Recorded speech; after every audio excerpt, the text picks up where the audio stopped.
Today we settle it. The age-old debate.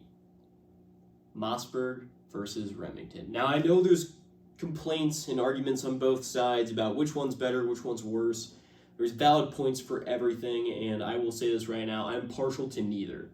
I've shot both for a long time, and I've enjoyed both for a long time. And personally, it's hard to say which one is the better, because there's always something that comes up with these companies where it's like, hey, Remington just made something that beats out Mossberg, but Mossberg made something that beats out Remington. And it's always that way. It's always been this way, and it's always just been this weird mix of people just coming out going, hey, Mossberg's my favorite. No, Mossberg is not my favorite. Or Remington. Hey, I grew up with a Remington. I did, actually. I grew up with a Remington 870 20 gauge Junior, and I shot the piss out of that gun until I was probably 16, and then the stock got too short, and I had to get spacers and all that, and now I'm here. That being said, I'll be going over both of these, and I'll be talking about both of these at length and at verbatim. So, to begin with, Mossberg's lineup. I have a couple guns over here from my collection that are Mossberg. I have a couple guns over here from Remington that I'll explain later. But to begin with, let's talk about Mossberg. So Mossberg, a lot of their guns come with an aluminum receiver, so they're a little bit lighter, a little bit nicer, a little bit easier to carry. However, at the same time, and this was actually ported. I don't know where it got its porting done from, but it is ported. And this has been one of the shotgun I've hunted with my entire life. I've actually taken my first pheasant with this shotgun. This shotgun is awesome. Especially as a kid growing up in the backwoods of the Midwest, this thing is everything you need. It came with a slug barrel, and it came with a bird barrel. It came with 2 chokes. It came with a improved cylinder and a full choke, and a slug barrel that was rifled so I could run savage. What else do I know about this thing? This thing is pretty reliable. I beat the ever-living crap out of it. I neglected it at some points. I've been an asshole to the shotgun, let's say. But now I've retired it. It now sits in my gun safe, and I do not like to shoot it very often unless I absolutely slather it and coat it in oil, because I am a crybaby bitch and my guns need to be perfectly clean, which it's not perfectly clean. So after this, I'm going to clean this. But that being said, this is a gun that has stuck with me throughout my youth, throughout my older ages, and I really enjoy it. And I don't even know what choke I have in it right now, so we're actually going to... That's what I always do. So, how's your guys' day? Hope you guys are eating your coffee. Like, share, subscribe, please. Leave a comment down below. It really helps with the algorithm. Hope you guys know that. So I really enjoy you guys when you comment and say, like, hey, nice video, thank you, or bring up questions or concerns, because every comment counts. Unless you're some fat guy from Ohio. It's a full choke, by the way. That goes to Planet Fitness and thinks he's a shit. Anyway. So yeah, this takes chokes. It's most of the shotguns that Remington takes take chokes, aside from the Defender series. So all their security shotguns, stuff like that, they will not take chokes unless you buy a custom barrel or make it customly fit for that. But I usually just keep mine if it's a home defense shotgun cylinder bore. That being said, moving on. So yeah, that was my first hunting shotgun. I've had a couple Remington 870s. I know people are going to be like, oh, you had, so you got rid of them. No, I just don't use them anymore. I've shot a Remington 20 gauge Wingmaster, a Junior, and a 12 gauge 870, the new one, the Fieldmaster. And the Fieldmaster, in my opinion, is a well put together shotgun. It's just a matter of, I don't know, it's a Remington, so Remingtons are very boring to me. I've shot Remingtons for a long time, so I can't really say like, hey, like Remingtons are the shit. I get bored of them. That's the whole reason I started getting into tactical guns, because hunting guns became boring. They were very, for me, they were just hunting guns. They're not very interesting to me. I was always playing COD and tactical shooters, and I really enjoyed those. And I found the community, excuse me, burp there. I found a community like Grantham and Admin and Demo that just liked going out and shooting. And that's what I like to do. I like to go out and just plink. So for shotguns, it's kind of like you go to Walmart, you buy the brick of 100 shells of like birdshot, and you'd be like, yeah, this is gonna be awesome, $20 later, and you blow through all the rounds, and you're like, wow, that was cool. Now I'm bored, and like midway through you get bored because you get tired of hand loading everything, and It's boring. Shotguns are cool, but they get boring, so you got to spice it up. So we'll get over to that. One gun that I've really kind of cherished from the beginning is the gun that got me into long distance rifle shooting. This would be the Remington 700 here. This is just a fixed magazine, bolt action. It has a 3-18 Strike Eagle on it. First focal plane, I think it's MRAD. Yeah, it's illuminatable. You can adjust where's the third? Your focus there. There is a third for focus, so you can adjust your focus there. I really, really like this gun. I added the pouch back here just because I can't get my cheek all the way up, and having a little bit of storage to add your dope sheet or add a little extra rounds in there, tools for your scope is awesome. And I really think it's a necessary component to a rifle that you're going to take backpacking with you or hunting, that you should have extra rounds on the gun or on your person, but mainly on the gun is my thing. So yeah, you keep your dope sheet in here, keep the sight tools, all the other good shit, just to make sure you know where everything is. I love this gun. It's been fun. The only problem is that when after like a high round count, like maybe you're trying to punch out there, you know, you punch out 150 a couple times, you're like, okay, I know where my gun's zeroed at 150. Let's punch out to 330 real quick. You punch out there with your you punch out here with this like hunting or taper barrel profile here, and it gets hot. And the problem is, once it gets hot, you start stringing rounds. So your cone of fire goes from about yay big to yay big. I mean, I can punch about, well, on a cold bore, about a softball sized hole into a man's chest at 300. However, out past that, when it gets warmed up, you're kind of guessing at that point. So that's why we have the other Remington on the table. We'll get to that later. But this has been really fun. I love this gun. It's so sick. This is actually one of my cheaper precision rifles, honestly. So the base gun cost me $500. The rings were like $70. The scope was, of course, $500. The bipod, $90. This was $30, $40. The sling was $30. But yeah, at the end of the day, this rifle itself is a good, cheap budget distance gun. If you want to make it into that, you can.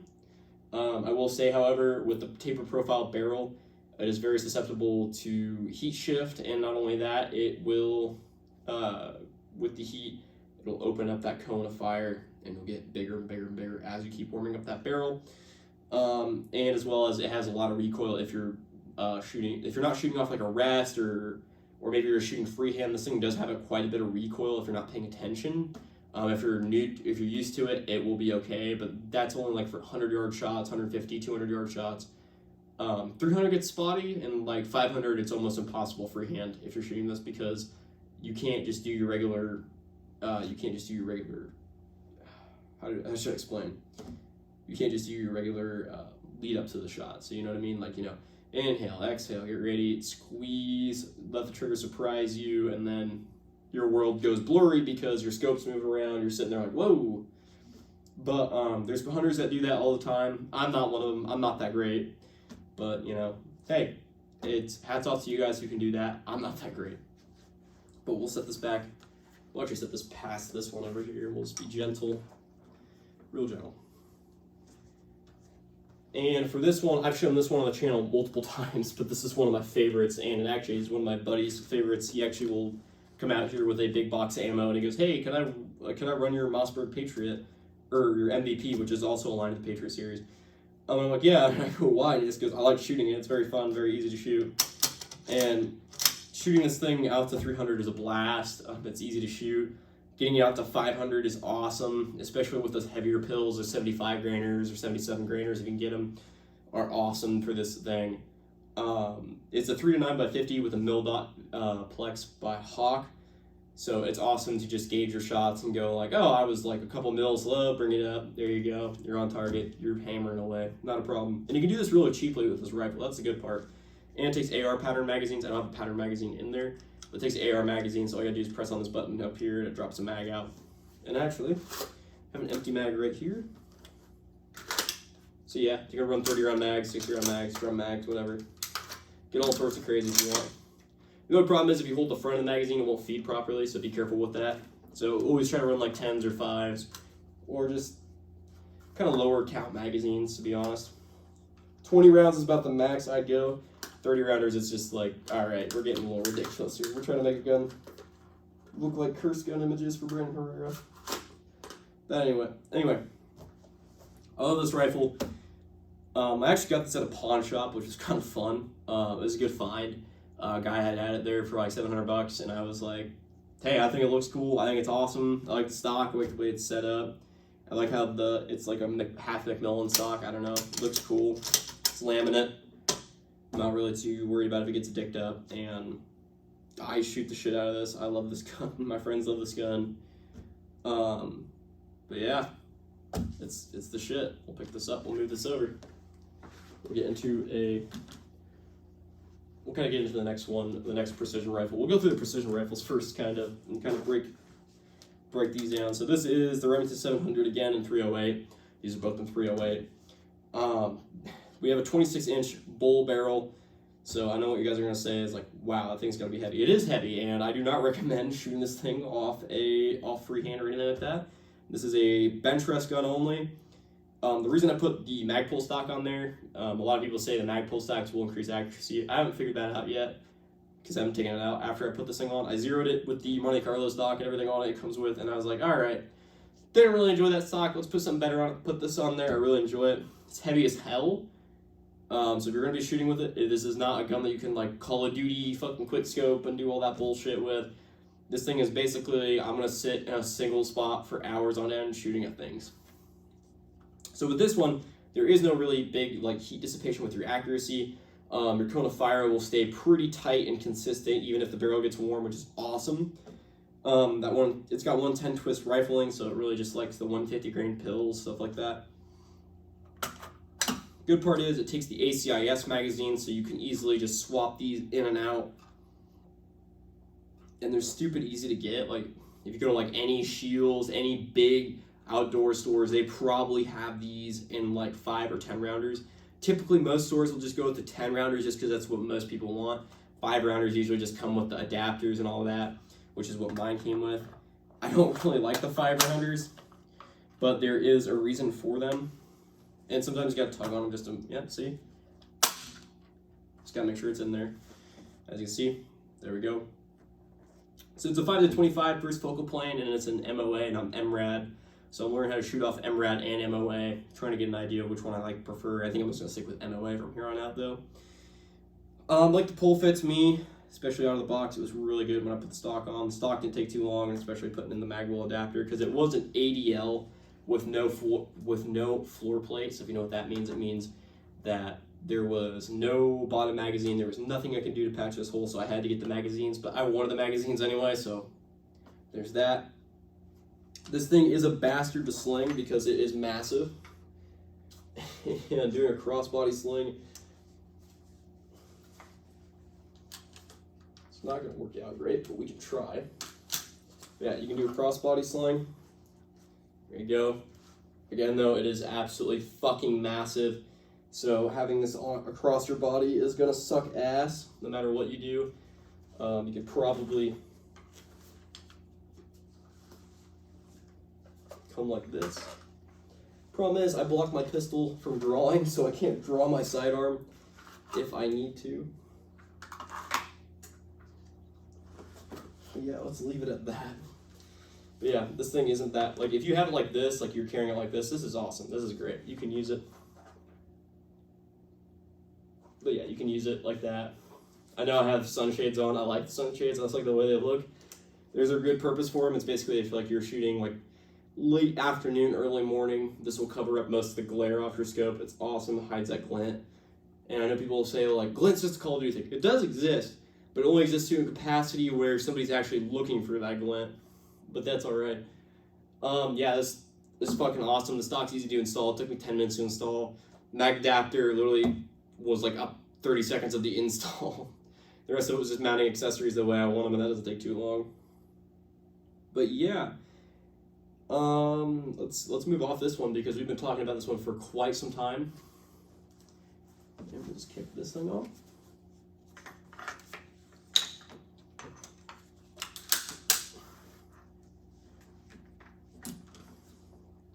So now this is kind of where the battle starts. Battle of home defense. Which shotgun is best for home defense? Which shotgun do you want for home defense? I don't know. I'm not your mom. I'm not going to tell you which one you should buy, which one you shouldn't buy. There are pros and cons to each, and I'll get into them here in a minute. So let's get these a little closer. Get the sling unwrapped around this son of a bitch. And I will say right now, these are both FUD companies. These are the fuddiest companies ever. Mossberg is trying to get in that tactical game again with their sidearm, with the, what is it? I don't know what it is, but Remington keeps coming out with FUD guns, like single stack 9s, single stack 45s. Dave came out with a couple tactical handguns, but nothing too serious, and the 940 is a good tactical shotgun, which I don't have one yet. I do have a 930, but it's mainly just a competition gun. It's set up for 3-gun and all that. But that being said, let's get further into it. So, these shotguns are both set up for home defense, sling, shot cards. I'm going to get more into those later. This one doesn't have it already installed, but I'll get to that later. You get a little air in me. That being said, these shotguns are set up this way for a reason. I like the way these stocks fit, so I keep my stocks the same, so I always remember, okay, it's not too far from a difference.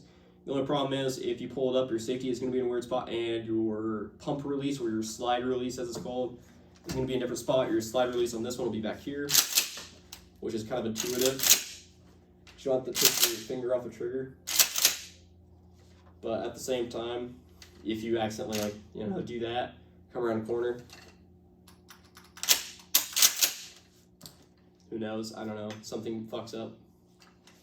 That's a little hard to actuate, but we have to figure out how to put a pressure pad on this without fucking it dicking up the whole gun, but it's not that bad. This is honestly just going to be a coon shotgun for a while. I'm going to use it for blasting raccoons. So what does the S stand for on the 590? It's still an aluminum receiver, so it doesn't stand for steel or anything like that. It's still an aluminum receiver. What this does is it allows itself to take short shells. If you can look in here in the lifter, it is extended so it can take little short shells. So that's awesome if you like short buckshot or short slugs or short anything really. It makes it easy. There's also a little rubber part in the back here that allows the short shells to feed in better, which is awesome. Because we like our short shells, just because you can have a 3-inch Magnum buck in here, and then a big tube of like 10, 12, I don't know the actual capacity. I'm gonna say 10 rounds of those mini shotgun shells, those mini buckshots.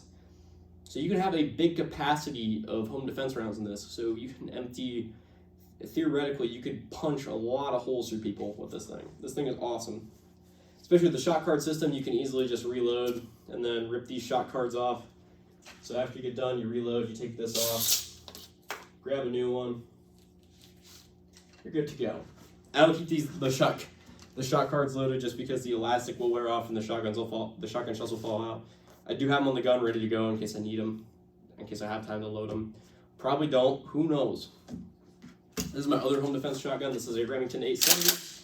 I got this on a deal because nobody would buy this. It was sat at my gun store forever. Well, not my gun store, but it sat at a friend's gun store for a while, and nobody was buying it. And I said, fuck it, I want it. I want this shotgun because it's affordable, it's cheap, it'd make for a good video. And this thing is, I put the stocks on it, put everything I wanted on it. It gave me a free tool with the mag pull stuff. But yeah, I've already got the light figured out. I don't know, I just feel more at home on this shotgun, per se. The safety's a little weird to actuate, but you can actually actuate it without moving your trigger finger off the safety, or when you're putting the safety off, turn the safety off, you don't have to take your finger off the trigger to do that, which is kind of nice. And then, however, to eject the shell from the shotgun, well, as always, it does do the same thing the Mossberg does. Pull the trigger, it does work. However, if you wanted to unload this thing, you have to reach forward, which is good, because it takes your firing grip, or it takes your trigger finger away from the trigger, so you can just unload like this. You actually cover the trigger. You can unload them like that, easy as pie. And like I'll say, there's no clear winner for either of these shotguns. These shotguns are just personal preference, honestly.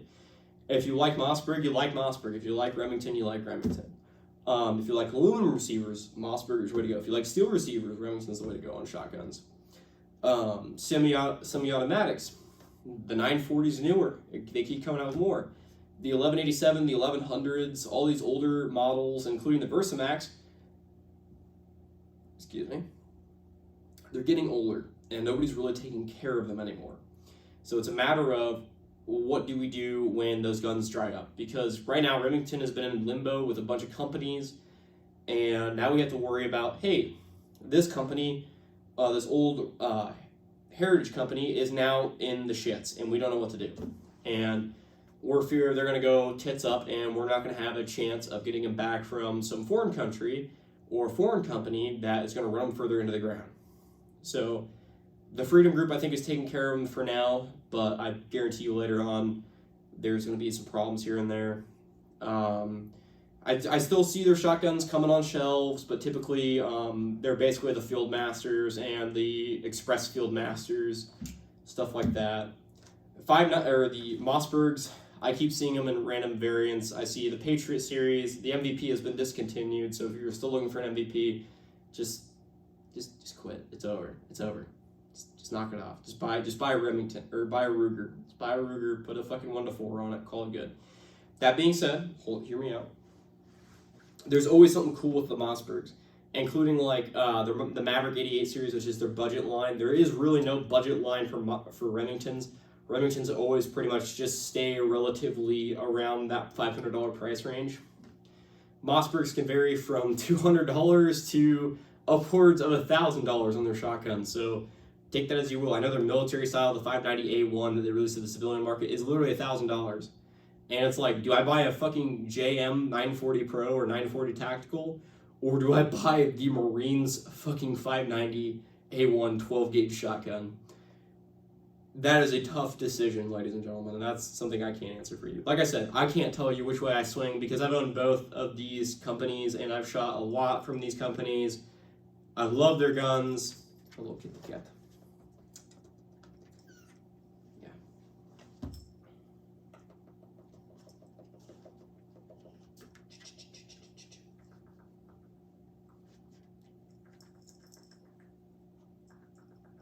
All right, got the cat out of the way.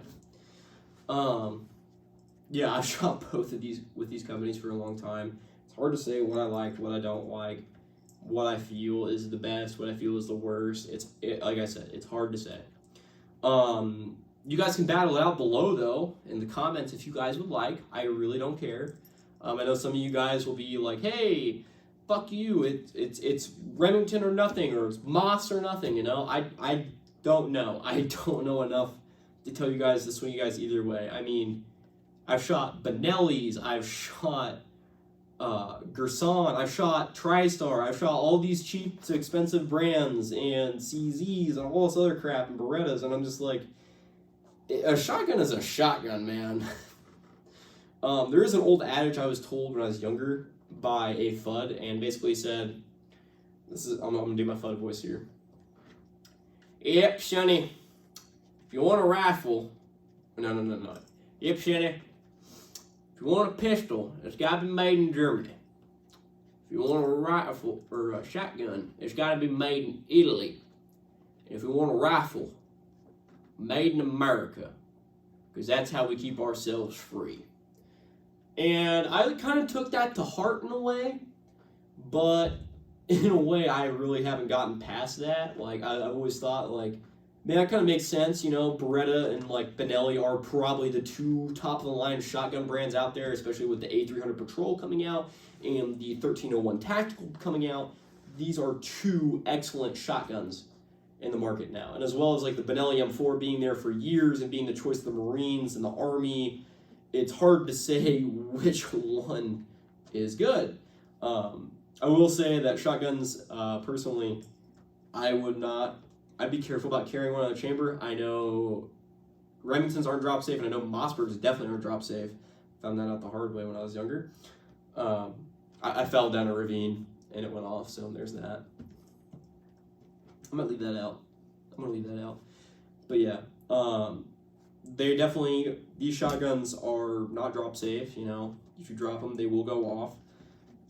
They're known for that. I don't know if that's real anymore, but I would still be concerned. I've seen videos of people just like grabbing their shotguns.